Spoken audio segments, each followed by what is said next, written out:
everyone! So in this video, I'd like to share some of the changes made to one of my favorite games, Little Planet VR, a casual sandbox game where you can display your creativity, as well as a cozy social space where you can play mini games, show off your fashion, explore new worlds, and so much more. If this sounds intriguing to you, well, you're in luck, because this game's free to play, and the development team is constantly working to make improvements for quality of life purposes. In addition to adding a bunch of wonderful new items, there have been some bug patches. Plus, the development team is constantly reaching out to the community to see what players want to see in-game. I mean, the tutorial alone received 3 distinct updates. Well, at least 3 since I started playing. This also means that the advice I previously gave users to unlock the ability to travel is no longer relevant. All of this to say, if you tried to play this game in the past and for whatever reason you decided that this just wasn't the game for you, maybe it's time to try again. After all, there have been a lot of changes made to the game in just the last year. A bunch of new decor items, clothes, toys, and food have been added to the game already, and I imagine there's more to come, so definitely consider returning to the game. Alright, so I'm sorry, I rambled for a minute, and that's not really what this video is about, but now's not really an ideal time to take a break from the game. Trust me, this wave of seasonal goodies is jaw-dropping. I just know you'll understand when you see what I'm talking about, so without any further ado, let's begin with the new clothing items. Starting with this lovely light blue sheep-style pajama set with matching slippers. Oh, and did I mention the cap? But if blue's not really your color, or you're just not a fan of sheep, users were given a different design just in case. Before we take a look at the next pajama set, let's take a moment to appreciate the casual design. I mean, it's just lovely, and it adds to the cozy vibes of the game. Plus, I love that we were given different options to choose from so we can better express ourselves in-game. As you can see, the second design is an adorable beige bear themed pajama set.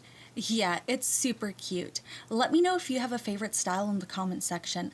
Personally, I think the bear slippers are the best, but the light blue sheep pajamas are absolutely adorable regardless. Okay, so up next is this divine angelic set, including a stunning dress, a charming love letter belt, an enchanting pair of wings, and a cute pair of kicks to match. I'll give you a chance to view this outfit up close, but first, while we're here, I'm sure you've spotted the beautiful bear statue off to my side. This adorable statue is a new decor item that was added in a recent update. Shockingly, this item doesn't cost star points or even treats. This is a craftable item that you can find on the Help and Trade board. So this recent update actually added a bunch of craftable items too, alongside the seasonal rewards that you can buy in the Dream Depot, and I absolutely love this.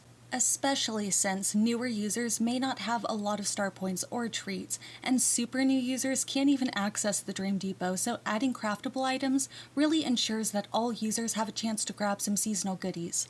Unbelievably, this memorable outfit is nearly entirely craftable.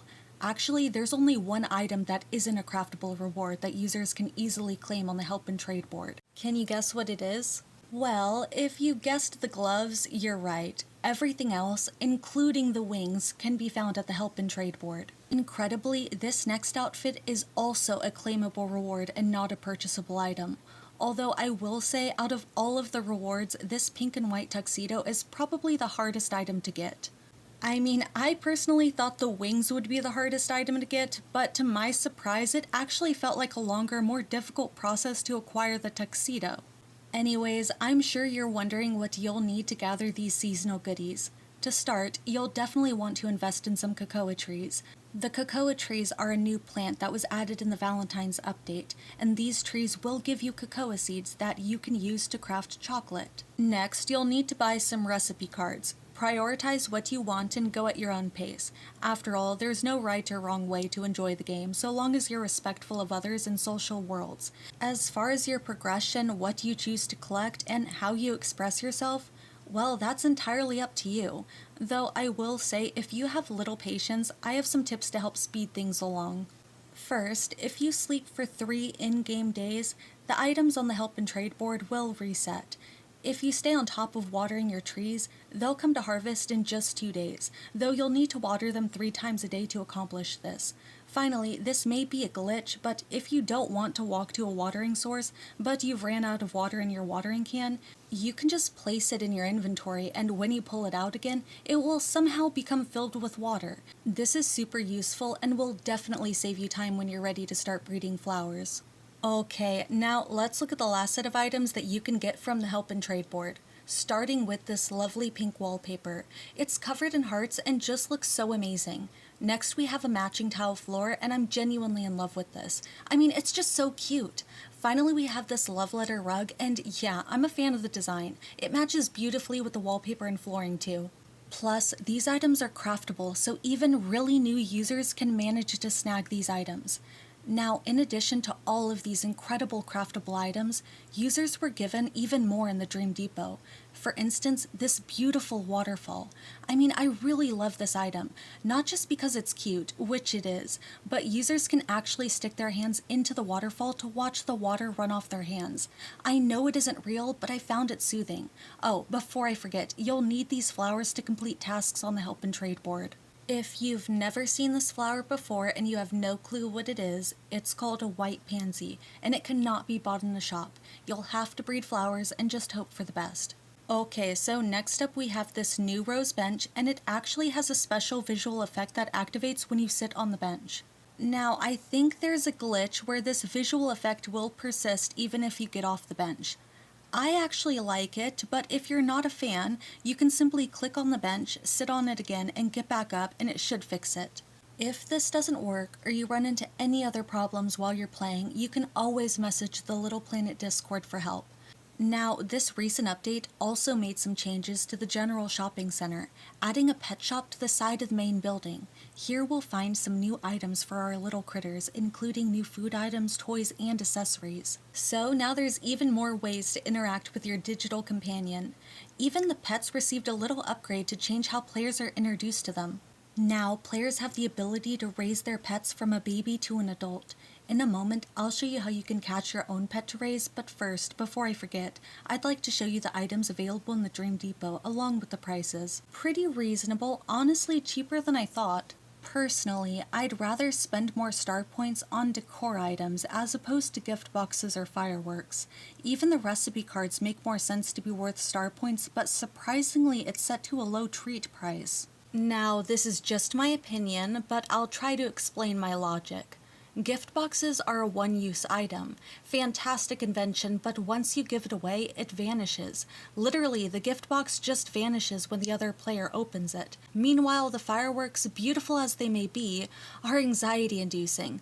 Star points are harder to gather, especially when you're super new to the game or you start running out of miscellaneous fishing and harvesting rewards, making it difficult to gather star points. Eventually, star points start to become a rarity, or an actual currency. So, watching my money going up in flames is disheartening. I'd rather the gift boxes and fireworks be set to treats while recipe cards are priced at star points, maybe 50 per recipe card or even higher. Now, I'm sure not everyone will agree, but to me, this would encourage people to buy these items, which would be fantastic because these are great to use with others and really add to the charm of the game. Now, I did buy all the fireworks and gift boxes from this update and previous updates, but my anxiety won't let me set off the fireworks just for fun because of the cost. They're filed in my brain under "for special occasions only," which means I have a lot of fireworks cluttering my closet. Is this a personal problem? Most definitely, but I have to complain to someone and my dog just doesn't understand my problems. Okay, I'm done. Let's move on to raising your pets in-game. So while you play, there's a chance you'll stumble across these glowing floating orbs. If you buy the Dream Catcher from the new pet shop, you'll be able to catch these magical critters to raise. Your pet will stay in this form until you feed it a bottle of nectar. After you feed your pet, you'll be given the chance to name it. Then you'll need to feed it some weeds until you're prompted to feed it a special treat, the Star Biscuit, another item available in the new pet shop. You'll need to feed your pet a total of 2 biscuits to complete their transformation into adulthood. Now, I totally love that users now have the ability to care for their pets from their first spark of life up until adulthood. However, in my opinion, this entire process feels incredibly rushed and pricey. To me, it does make sense to set the Dreamcatcher at a higher star point price. Yes, it's unfortunate for brand new players eager to find their in-game companion, but I personally believe this reminds players that pets are a valuable in-game item, and it makes that moment of catching your pet memorable. I can even understand how new skins are set at a star point price. I mean, it's not a necessity. You have other accessories to customize your pet priced at treats, so this just makes pet skins a pricier aesthetic that you can save your star points for. So yeah, I totally understand some of these price points. However, I'm struggling to understand how the nectar and biscuits are locked behind a star point paywall. Yeah, it's not much, but it does add up, and anyone wanting multiple pets have a lot of work ahead of them to collect star points. In addition to this, the whole process feels rushed, thanks to the little bubbles that appear above your pet's head, pushing you to complete the next step. It didn't really feel like a fun experience, it just felt rushed. I personally would prefer challenges or goals to do with your pets, increasing their experience until they eventually age. I love the baby bottle, and maybe if those were set to a treat price range, a goal could be feeding your baby pet a bottle of nectar 3 times a day. Traveling with your pet could boost your pet's experience, feeding them new items, interacting with them, and introducing them to others, instead of a bubble above your pet's head. Maybe update the pet's phone app to include experience points, hunger, boredom, challenges, and goals. Again, I just want to reiterate that these are all just ideas, and it's totally okay if you completely disagree. I'm just sharing my thoughts about the recent changes, good and bad. Regardless, I still love the game. Okay, well, that's all I have to share for this video. In my next video, however, I'll share my experience becoming a member of the Cupid Squad. Genuinely mind-blowing, Little Planet reached out inviting me to spread some joy for the upcoming holiday. Thank you so much. Hopefully I do a good job in my role as Cupid. I plan to pass out chocolate, gold, teddy bears, and so much more. Maybe I'll see you in-game. Who knows? Until next time, I hope you had a wonderful day or night. Please consider liking the video if you made it this far. Okay, bye.